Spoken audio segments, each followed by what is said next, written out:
Yeah. She died unexpectedly. Okay, let's begin. It starts here. Vayu chaye Sarah meyo shana v'eshrim shana v'sheva shanim. So we have the first thing it tells us is this is the life of Sarah: 100 years, 20 years, and 7 years. Shnei chaye Sarah. These are the years of the life of Sarah. So it immediately brings a problem because it's telling you she's 100 years and 20 years and 7 years. Why don't you say she's 127 years? That's how we talk. And remember, there's a rule in the Torah that even if we might speak with extra words, the Torah doesn't. The Torah doesn't have an extra sentence, an extra word, an extra letter. If there is an extra letter, an extra word, an extra sentence, it's not extra. It means we don't know yet what the reason is. So here you've got clearly at least two or three extra words. So what's the purpose of telling us that? So Rashi tells us right away an answer. We'll see if we like it. And it says as follows. It says, L'kach nichtav shana b'chol klal v'klal. This is the reason it says years after each number, right? Like 100 years and 20 years and 7 years. Lomer l'cha, to tell you, shekol echad nidrash la'atzmo. Each one of them, right, does a drush for itself. You know, each one of them tells you something that you can learn. What is that? Bas kuf kubas chaf lechet. She was 100 years old, as if she was 20 years old when it came to sin. Mm-hmm. Right. So we'll explain that. Ma bas chaf, just like a 20-year-old lo chata has not sinned. Shahari enu ba onshin, because she's not old enough yet to be considered one who gets punished, and I'll explain. V'af bas chaf below chet. So too, when she was 100, it was like she had no sin. So here's a rule. That we know that when a person's bar mitzvah or bas mitzvah, they are now responsible to do mitzvahs. But there's a rule that says that until a person turns 21, they are not responsible for serious sins that are life and death. In other words, they have to follow them. They can't do something they're not supposed to do. But they're not considered mature enough yet that they would be held responsible to the full extent of the law. So it's one thing if a person, does something wrong and the punishment is that they get lashes if it's rabbinic, or they have some other type of punishment they have to repent for. But if the punishment is that they're actually going to be killed, so if they're under 21, they're not going to be killed. Right? Even in the days when they had a Jewish court, they could do that. Today we can't. So they're saying, just like when she was 20, she couldn't be held accountable, so right, because she's not old enough. So when she was 100, she did so few sins, it was as if she was 20, right? As if she wasn't responsible. So that's what it's telling you, right? But that's not all. Then it says it again.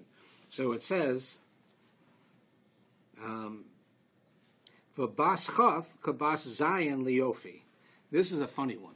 It says she was 20 years old, as if she was 7 years old in regard to beauty. And they're saying that when she was a 20-year-old woman, her beauty was like she was 7 years old. Now, I don't know about you, but besides the fact that I think it's a bit odd that we're talking about how beautiful Sarah is, I mean, she's certainly not a model. We're not interested in her looks. We're interested in her, right?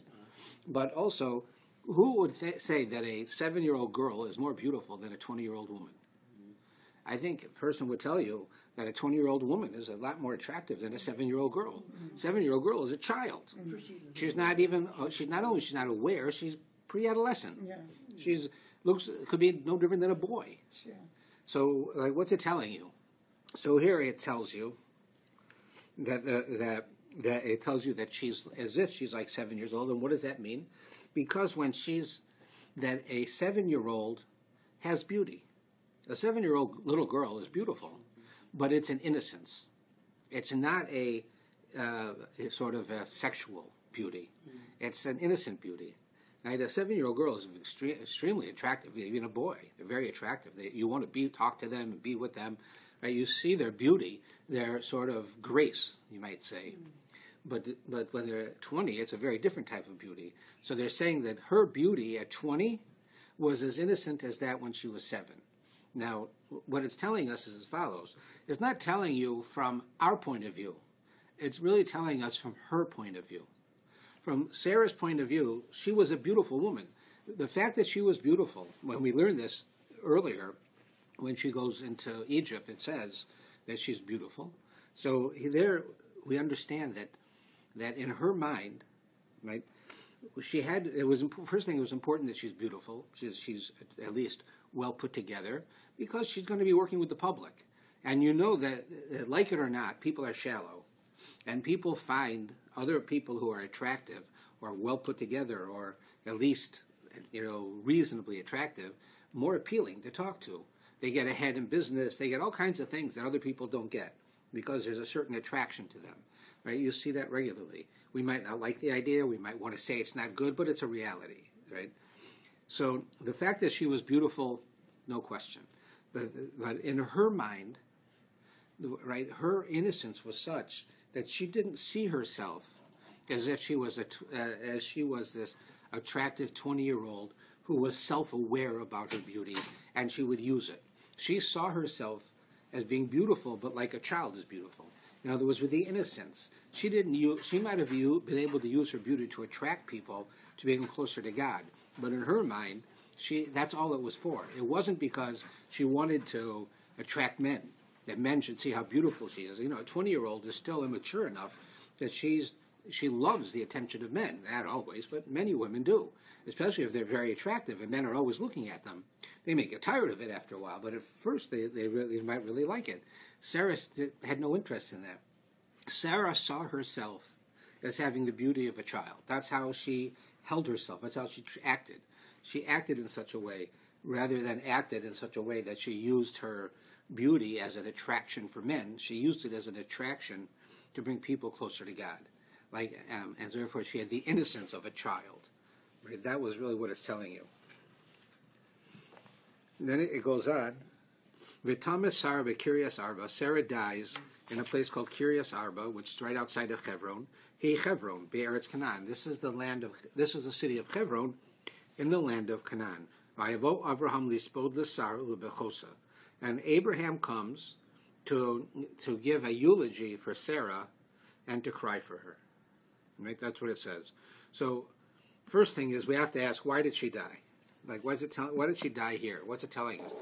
And it's sort of an inopportune time. I mean, imagine this story. Here Abraham just comes back. At the end of last week's parsha, what's the last thing we learn? Is Abraham goes and offers his son as a sacrifice. And God stops him. But it's an enormous test. You can imagine for any parent to be prepared to offer their child. But for Abraham, it's even worse. Abraham is told, first thing, that he has a son miraculously. Him and Sarah have a child miraculously. They're too old to have children.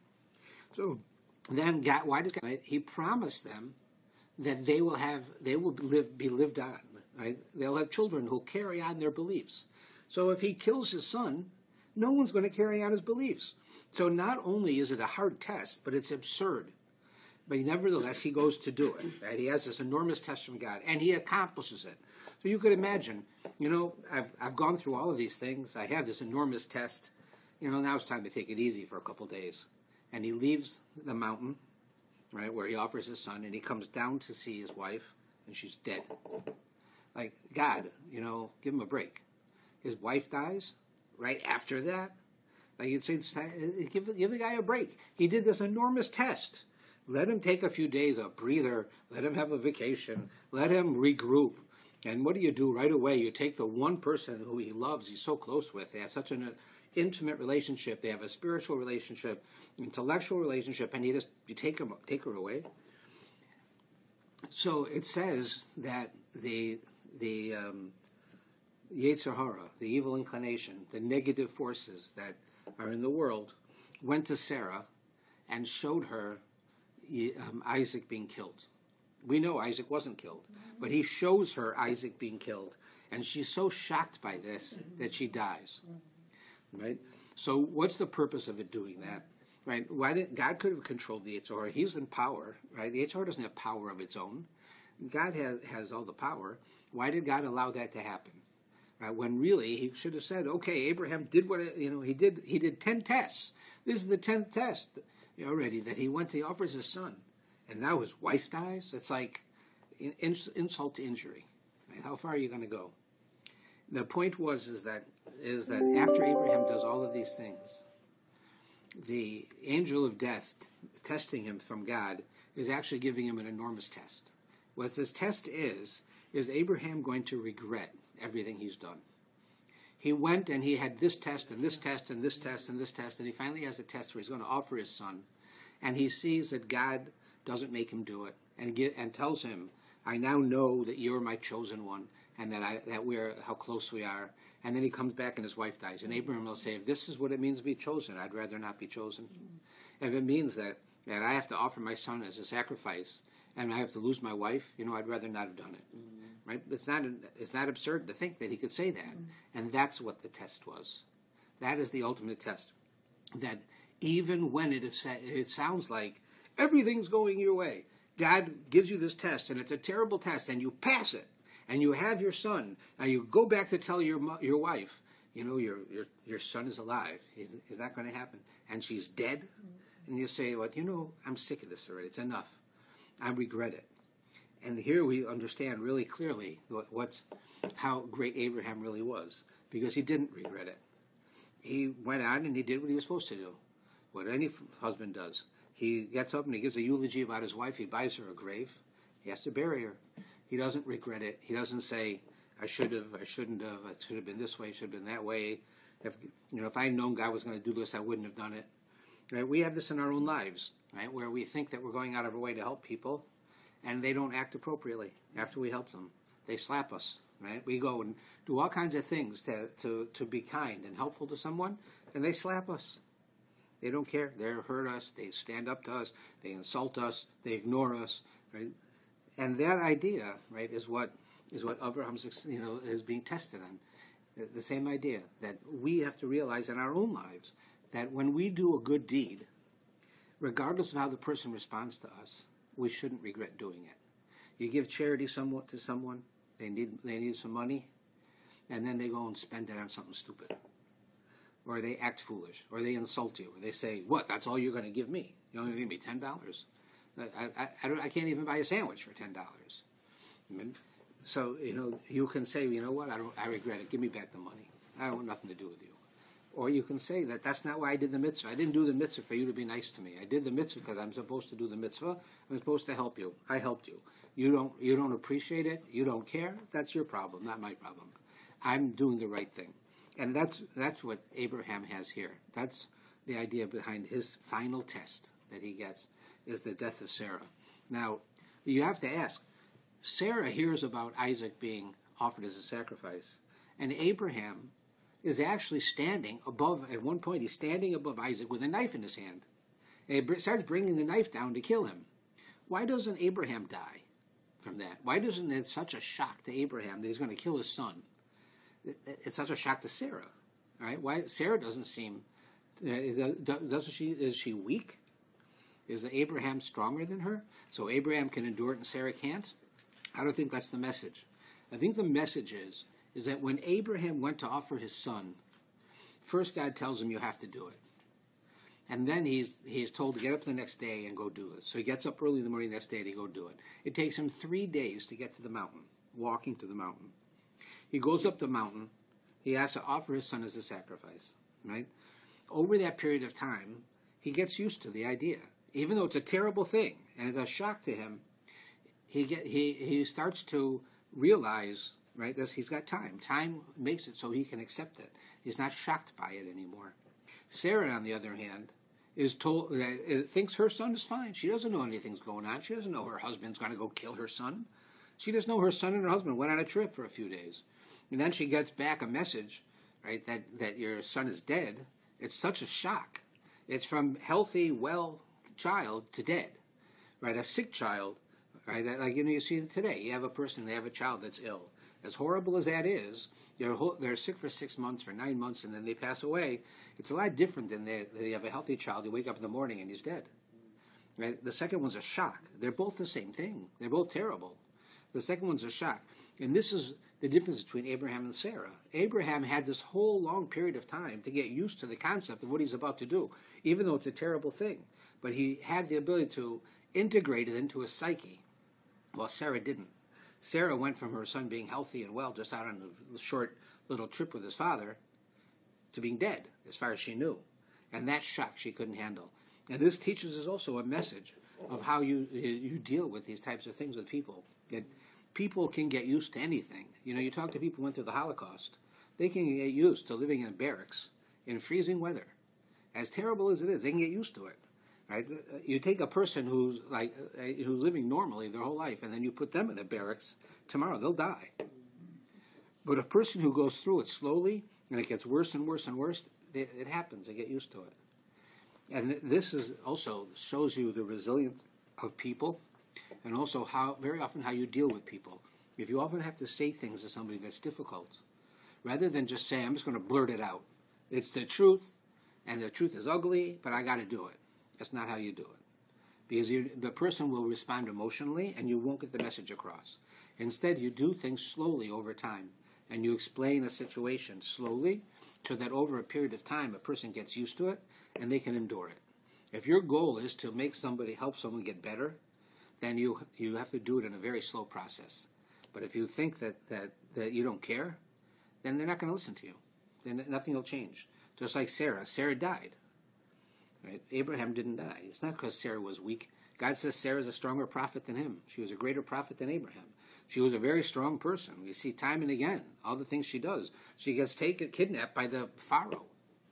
You don't see her falling apart. Right? But there you see how strong she was. But because it was such a sudden thing, she couldn't handle it. And that we see here. Rabbi, it's interesting here in the commentaries that this Kiryat Arba was the place where all four couples were buried. Yeah, that's right. That's where you have the cave, right? Yes. The cave where where Adam and Eve is, and Abraham buries Sarah, and Abraham is right. But they're not there yet, of course, in their story. But that's where you can go there now. You can go there and see it. It's in Hebron, right? So now, Abraham has to go, right, and he has to buy a plot for his wife. Now, this is also a bit of a test, because God told him this land is your land. The land of Israel is yours. So why does he have to go to a Canaanite or a Hittite who's living in his land and buy a field? It's his field. He owns the whole land, right? This is so reminiscent of today's politics, of what's going on, right? God gave us the land of Israel, right? The United Nations can say Jerusalem's not Jewish. There's nothing Jewish about Jerusalem. It makes no sense, right? How can they say such a thing? God gave us the land. We've been in the land for thousands of years. It's been a struggle for us ever since God said it to us. And here we find Abraham doing the exact same thing. This teaches us a lesson. Abram has to go, and it's a big test, because God promised him, this is your land. You walk all over the land, it's all yours. And now his wife dies, and he has to bury his wife in his land. It's his land. He has to buy it. You buy it from this fellow, who's a real interesting fellow. It says, Abraham rose up from the presence of his dead, and he spoke to the children of Ches, saying, I am an alien and a resident among you. Grant me an estate for a burial site with you, that I can bury my dead. And the children answer Abraham, saying to him, Hear us, my Lord, you are a prince of God in our midst, and the choices of our burial plots bury your dead. Any of us will not withhold his burial place from you from burying your dead. So Abraham rose up, he bowed down to the members of the council, to the children of Ches. He spoke to them, saying, If it is truly your will to bury my dead before me, heed me and intercede for me with Ephron son of Zohar. Why do they have to go talk to Ephron? Ephron was in charge, and Ephron owned the field, which was this field where Adam and Eve are buried. So let him grant me the cave of Machpelah, which is where they're buried, which is his, on the edge of his field. Let him grant it for me for its full price in your midst. Right? So here now, they say to him, anything you want, Abraham. You're our master. Anything you want. It's yours. We'll give it to you. So he says, all I want you to do is go talk to Ephron and ask him to sell me the land for a full price. I'm not asking for any deal, even though it's my land. So Ephron was sitting in the midst of his children, and Ephron the Hittite responded to Abraham in the hearing of the children, for all who come to the gate of his city, saying, No, my lord, hear me. I've given you the field, and as for the cave that is in it, I have given it to you. He says to Abraham, you don't have to buy it. I want to be a nice guy. You lost your wife. I'm giving it to you. In the view of the children of my people have I given it to you. Bury your dead. Go ahead. I'm giving you the land. Go ahead. Bury Sarah. So Abraham bows down before the members of the council. He spoke to Ephron in the hearing of the members of the council, saying, "Rather, if only you would heed me, I'll give the price of the field. Accept it from me, and I bury my dead." And he's saying, I don't want it for free. Go ahead. Charge me a fair price, and I'll pay it. So now listen to this. Ephron says back to Abraham, "My lord, hear me. Land worth 400 silver shekels between me and you. What is it? Bury your dead." And now he's negotiating. He says, this land is worth 400 silver shekels. It's not worth nearly that. And he's saying, anyways, what is a couple of hundred shekels between me and you? We're rich men. I'll give it to you. You'll pay it. Who cares? What's the difference? But now, now the real Ephron comes out. He's not giving him the land. He's selling it to him for an exorbitant price. So he says, what do you care? Are you going to argue with me about a couple of hundred shekels of silver? Abraham listened to him, and Abraham weighed out to Ephron the price which he had mentioned in the hearing of the children, 400 silver shekels in negotiable currency. Is Ephron's field, which was in Machpelah, facing Mamre, the field, the cave within it. It was a purchase and so forth to the gate. And afterwards Abraham buried Sarah, his wife, in the cave of the field of Machpelah, facing Mamre, which is Hebron, in the land of Canaan. Thus the field with its cave was confirmed as Abraham's as an estate for the burial site.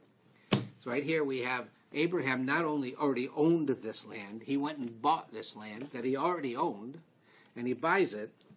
Clearly this land is owned by the Jewish people. This is the city of Hebron. This is the cave of Machpelah, which today is disputed by the Arabs as to whose it is, but this is what it's referring to. And Abraham bought it for an exorbitant amount of money, right? Now, one of the commentaries, I asked an interesting question about this. It says, Abraham's having a pretty bad day, right? Things are pretty tough for him. He goes and he has to offer his son as a sacrifice. And then in the end he doesn't have to offer him, and he comes back to tell his wife, our son is alive and his wife's dead. So he has to go bury his wife, and he has to deal with this used car salesman, right, who tries to pull a quick one over on him, that he should pay 400 silver coins for a field that he already owns anyways, right, which the guy says, what's 400 coins? No big deal. Abraham is going through this. He goes from insult to injury. He goes from a difficult time to a horrible time, and then he has to deal with this guy. It's enough. You have to send me this guy to deal with, a real nudnik, right? I got to deal with now. So you'd say like this. The guy starts up with him. Abraham should just say, listen, I've had a hard day. I come back from we're getting ready to kill my son. My wife dies. I go to my country to bury my wife. I got to deal with you. Just do me a favor and shut up. Give me my land and get out of here. Right? I'm having a bad day. But you don't see that. You see how he treats Ephron with dignity, with respect, even though that's the case. And this is an important message. Right? I remember, sometimes you go to the store, and a guy in the store is let's say they're bagging your groceries. And you say to the guy, look, these bags, they only hold 10 pounds. You put so much stuff in that bag, it's going to break. Do me a favor, will you put half in this bag and put half in another bag? And the guy starts yelling at me. Hey, what's wrong with you? You don't know what I'm doing? You want extra bags? Is that it? You're trying to take advantage? I said, what's wrong with you? I just asked you. Give me do it reasonable. I'm not asking for any favors. Just make it reasonable. I can carry my groceries without the bag breaking. I had a bad day. What do I care you had a bad day? You had a bad day. I got to pay for it. It's my problem because you had a bad day. Right? That's what a normal response is with people. But Abraham says no. Abraham had the worst bad day of anyone he ever could have.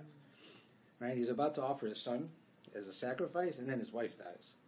Then he has to buy this field from this nudnik, right? And he's having a bad day. Yet he treats the guy with respect. So there's an important concept. Later on, if we have time, we're going to get to the whole story of Abraham sending his servant to go get Yitzchak, to get a wife for Yitzchak, for his son. He's older now. He wants to get him married, right? And it says there, this whole story about how Eliezer, the servant of Abraham, goes all the way out to find Rivka, who's a baby, and he wants her in order to find the right woman for Yitzchak. And it tells you the whole story, right, one time, and then it repeats the story, And then it repeats the story again. It keeps telling you the same story over and over. It's about Eliezer. You say, like, what's the Torah telling us this story 3 times? You know, like I said before, it doesn't do that. So the Medrash says, and the Gemara says, that the actions of our forefathers, even the servants of our forefathers, are greater than even the words within the Torah. Meaning that the Torah itself tells us the story over and over again, even the servant of our forefather, in order to teach us how to act. Now, what did he do? Right? He have this whole story. We'll get to it. But that's what's going on here. The whole purpose of the book of BERESHIS is to teach us how to act. There's very few mitzvahs in this whole book, right? The first book of the Torah. And if the book of the Torah is a book of mitzvahs, there's very little in here. But if the Torah is to teach us how to act, and how we learn how to act is by looking at our forefathers. What did our forefathers do? Abraham had a bad day. He still treated this nudnik with respect. He treated him nicely. He didn't treat him badly at all. And that's what's important. That's the lesson we learn from this. That even when we have a bad day, it does not give us an excuse to treat people badly. You have to deal with your bad day and treat people nicely. Because I have a bad day. Everybody has to have a bad day. Is that the idea, right? I'm having a terrible day, so everybody has to. Right? Too bad. I'm not listening to you. You want me to do my job? I'm not doing my job. I'm having a bad day today. Well, that's no response. So the Torah is telling you can't do that. You have to treat everybody correctly, regardless. Now, at the bottom of the page, it goes now in 109. Abraham was old, well on in years. And Hashem blessed Abraham with everything.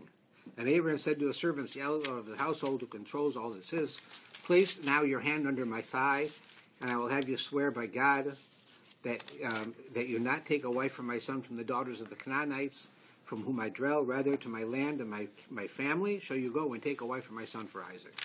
So Abraham is getting old. So first thing, it says, Va'avraham zaken, Abraham was old, Babi Yamim, he came with his days. That's what it says. V'Hashem borek as Avram bakol, and God blessed Abraham with everything. Right? So what does this mean? So first thing it says, Abraham was old and he came with his days. So the commentaries tell us, and what does it mean he came with his days? Is that every day of Abraham's life, Abraham did something positive.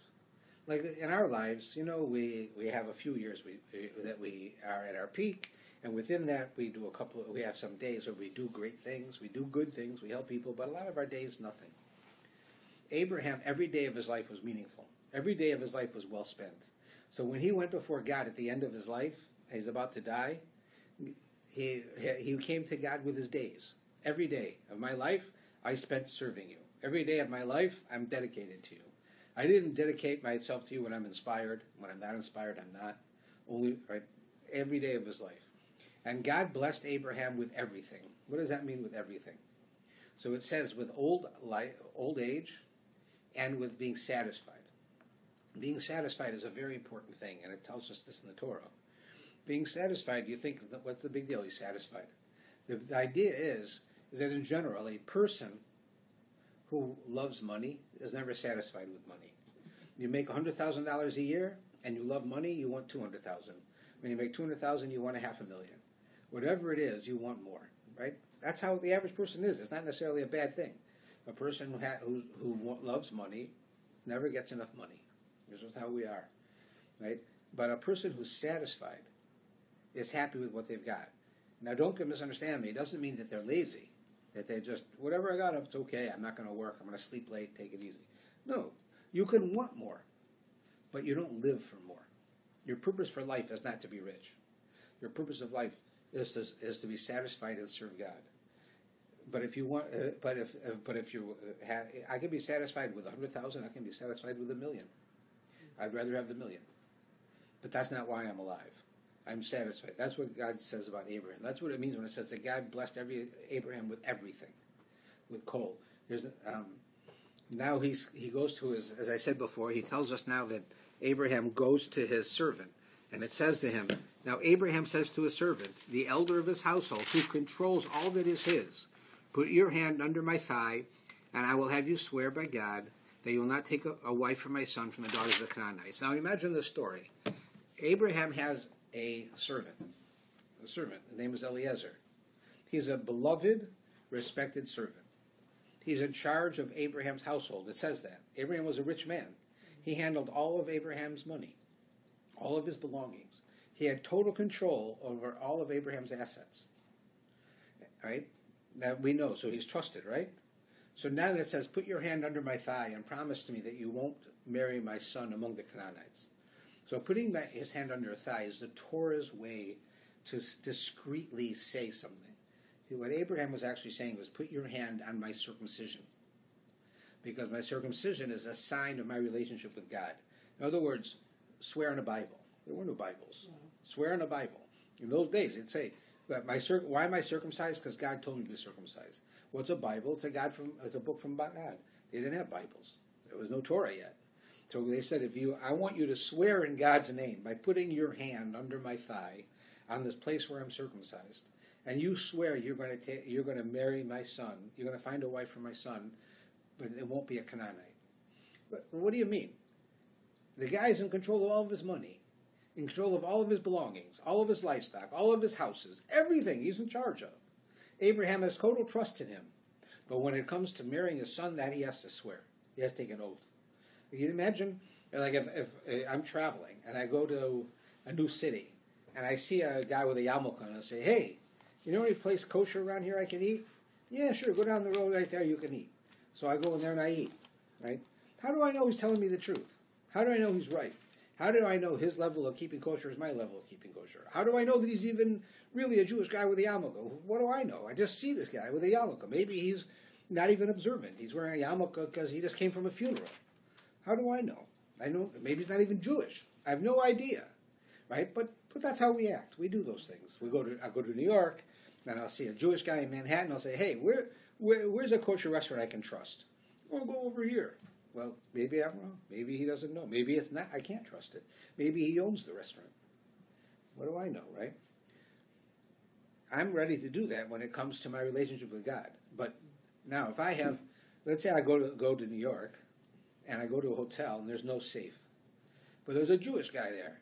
So I say, listen, do me a favor. I got $10,000 in cash. I got to do a business deal tomorrow. Could you hold this for me? I don't know the guy. Would I do that? Never. I'm not nuts. When some guy who looks like a Jewish guy, I'm going to give him $10,000 in cash. Even a guy with a yarmulke, give him $10,000 in cash and expect that tomorrow he's going to be there with my money. I don't even know him. But I would trust him with my spiritual life, with what's kosher, what's not kosher. But when it comes to my money, I ain't going to trust him. Are you crazy? That's my $10,000. He's going to run away with it. So that's the opposite of Abraham.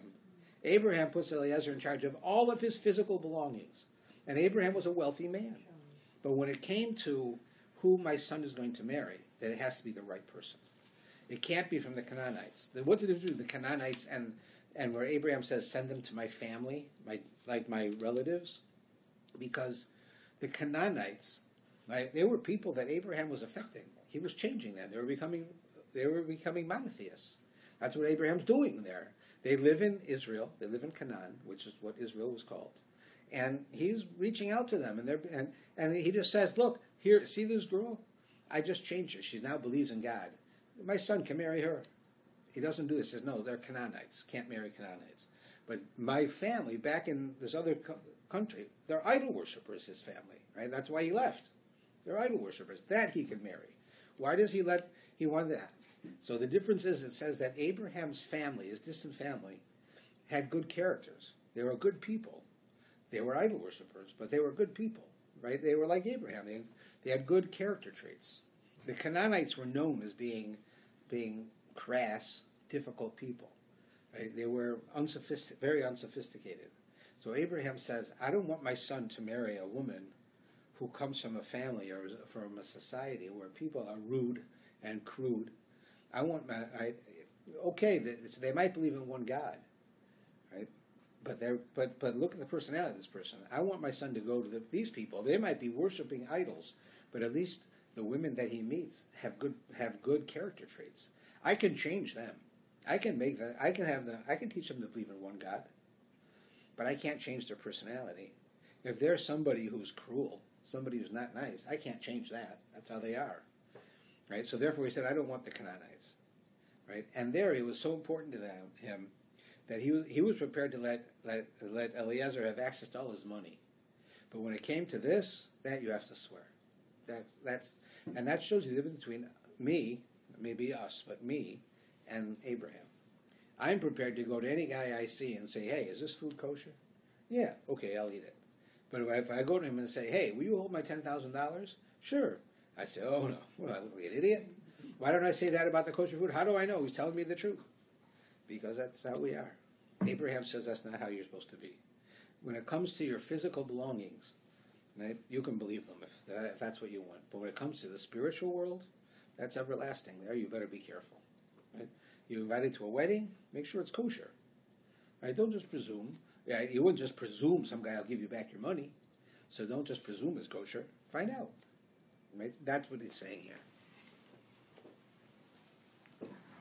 So, Abraham is now taking his servant, and his servant goes. Now, this whole section here, for pages, is the story of the servant going, right? That Abraham, he says, the servant says to Abraham, perhaps a woman shall not wish to follow me to this land. She doesn't want to marry your son. And Abraham says, beware not to return my son to there. Hashem, who took me from the house of my father and from the land of my birth, right? Don't take my son to that land. You bring her here. But if the woman will not wish to follow you, you shall then be absolved of your oath. Doesn't mean you can bring my son. You don't have to do it. That she won't come.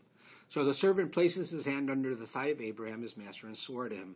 Then the servant took 10 camels of his master's camels and set out with all the bounty of his master in his hand, made his way to the city of Nahor. He made the camels kneel down outside the city towards a well. Then he says, Hashem, God of my master Abraham, may you so arrange it for me this day that you do kindness with my master Abraham. Behold, I'm standing by the spring of water, and the daughters of the townsmen come out to draw water. Let it be that the maiden to whom I shall say, please tip over your jug so I may drink, and who replies, drink, and I will even water your camels.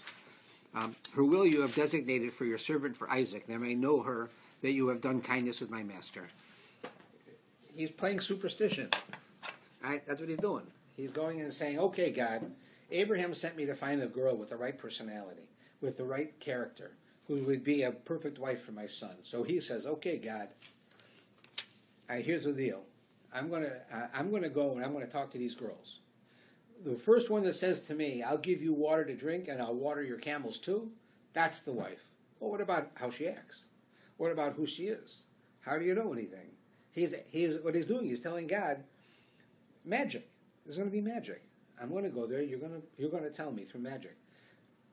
The commentaries say that he actually was relying on magic, and that if he was Jewish, right, he himself was a Damascus, right? If he'd been a totally like Jewish, we can't do that.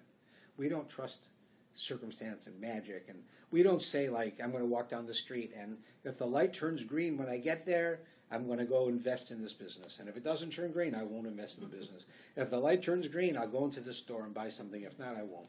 That's like superstition, right? I won't walk under the ladder. I won't. A black cat walks in front of me, I'm going the other way. That's what he's doing. He's allowed to do it, according to most commentators, but we're not allowed to do that.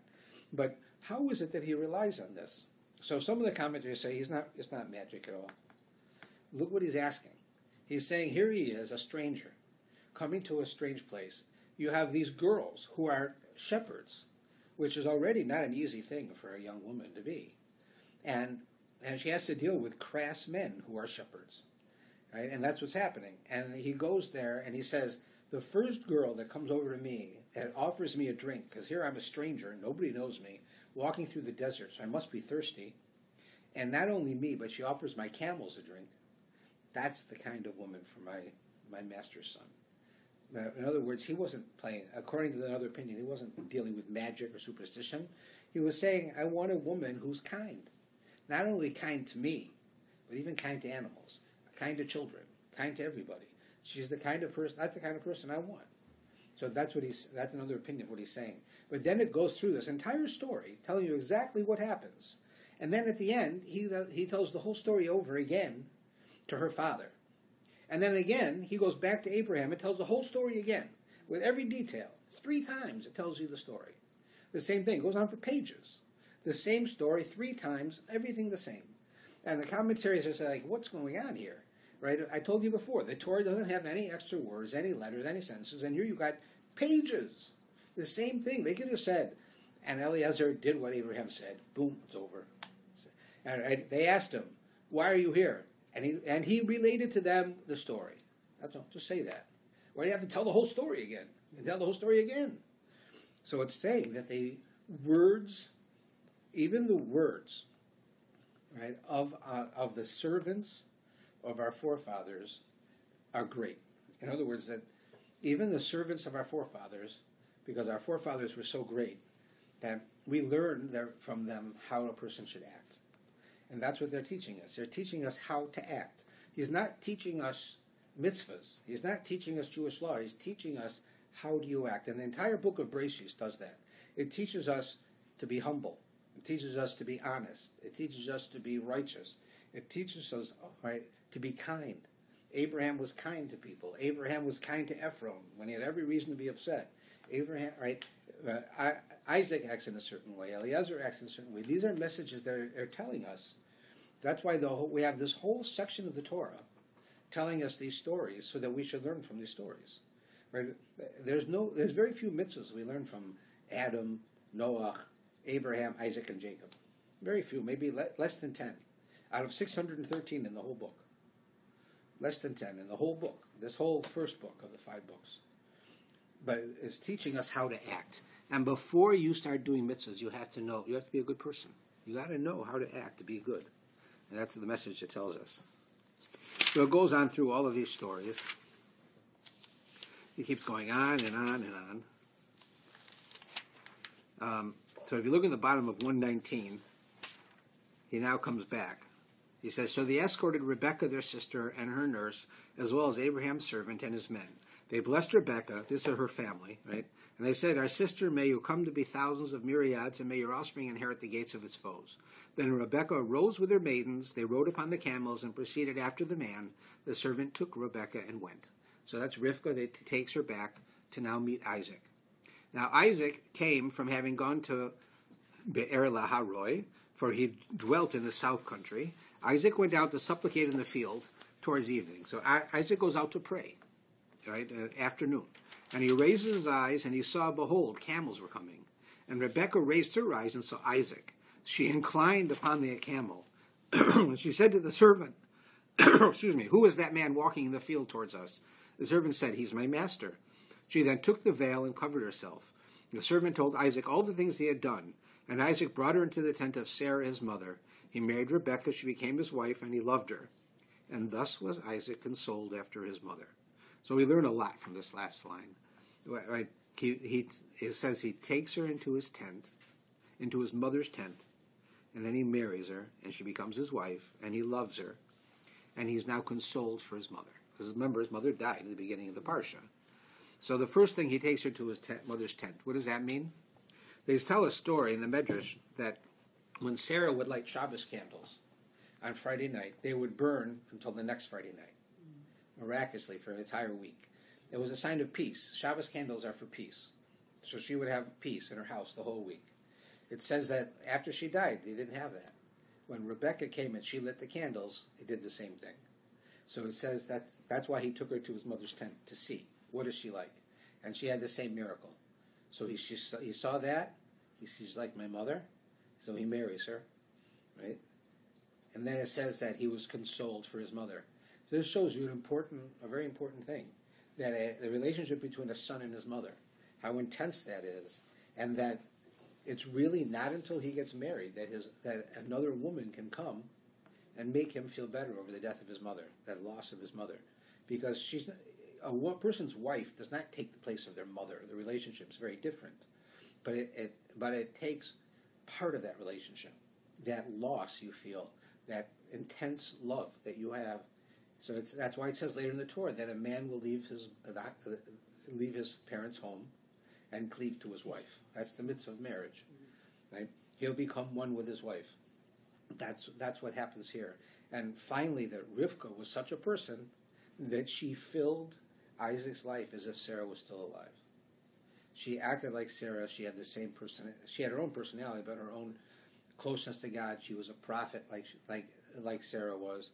She had the ability. These miracles happened with her, just like they happened. It said that when she made dough, right, the dough would rise; it would never get spoiled. When she'd light the candles, they would burn for the whole week. All of the mitzvahs that happened to Sarah would happen with Rivka. And so he was consoled for that because he saw the similarities. Right? Then Abraham proceeded and took a wife whose name was Keturah. So here now we're at the end of Abraham's life. And Abraham, it says that he lost his wife. So he gets married again. Keturah literally means spices. We have what's called Ketoret, which is a part of the temple service. In the temple service, we would light these spices, right? And they would make like incense, right? It was a nice fragrance, or a fragrance at least. So who was this Keturah? Who's named for these spices? So according to most commentaries, it was Hagar, the first wife that he had. That was Sarah's maidservant, who he sends away with Ishmael because she's rebelling against Sarah, and Ishmael is a problem. And it says that that she changed. She became a righteous woman, and now he marries her again. And they call her Keturah because it's like she's on a very high level. Spices like a fragrance are a very high level, right? According to the commentaries, the only sense of human senses, we have 5 senses, right? Hearing, seeing, tasting, right? Feeling, and smelling. It says the only sense of the 5 senses that was not involved in the sin of Adam and Eve is smell. It says he saw the fruit, they tasted the fruit, he touched the fruit, right? Everything except, right, he listened to his wife's voice, but he doesn't say anywhere that they smelled the fruit. And from this, the commentaries tell us the sense of smell is so spiritual that it's as if it was still from before the sin, like in Adam and Eve in the garden. And the sense of smell is like that. You know, you can smell something, and the smell will cause you to remember things that you didn't even know you forgot. Like, it'll bring back memories. Like, it'll cause you to act in a certain way. Like, you go to the mall. The mall here doesn't have it anymore, but it used to when I first moved here. They used to have St. Cinnamon's. It was a cinnamon bun store. Mm-hmm. And they have a rule, a couple of rules that they made. First thing is they don't make cinnamon buns there. They don't. They're made somewhere else, and they're warmed there. But what they had was an aerosol can that they would spray that had the smell of cooking cake, a baking cake. It smelled good, right? It gave you a good smell. And they would always put the stores, right? They had rules where they would put the stores in the mall by the escalator. So then when you're coming up the escalator, you're stuck there. You're smelling this fragrance. And by the time you get to the top of the escalator, you want one. Right? Why? It's the sense of smell that causes that. Right? It's a very, very strong thing, the sense of smell. You can smell a perfume and remember the perfume of your mother that you'd had no idea you remember that perfume from 30 years ago. Right? It can do that. Smells have an enormous ability to affect us that we don't even realize. It's so spiritual. Smells have no physical reality. It's not there. You can't feel it. You can't touch it, but you can smell it. And that's what it's. The idea that sense of smell is so important. She was called Keturah because you're dealing with the sense of smell. She went from being a difficult person, the mother of Ishmael, the founder of the Arab world, to repenting and becoming a good person. So they changed her name from Hagar to Keturah, because Keturah she was on such a high spiritual level, and Abraham marries her. And then it talks about the children that they had, and then it says, if you look in verse 6 here, it said that Abraham gave everything to Isaac, but to the concubine children who were Abraham gave gifts. He sent them away from Isaac his son while he was still alive, eastward to the land of the east. So Abraham had other children, but only Isaac was the one who carried on Abraham's life. The other children, Abraham gave gifts, and he sent them to the east. Most people understand this, is that, of course, Abraham's gifts were not money. Abraham's gift was knowledge, spiritual knowledge, the ability to understand how the world is, right? Understand things. And he sent them to the east. And this is where many people say that we have an understanding in the world today that in the east, in Tibet, in India, in China, in these places, they have certain wisdom that the rest of the world doesn't know. Right, from these old cultures.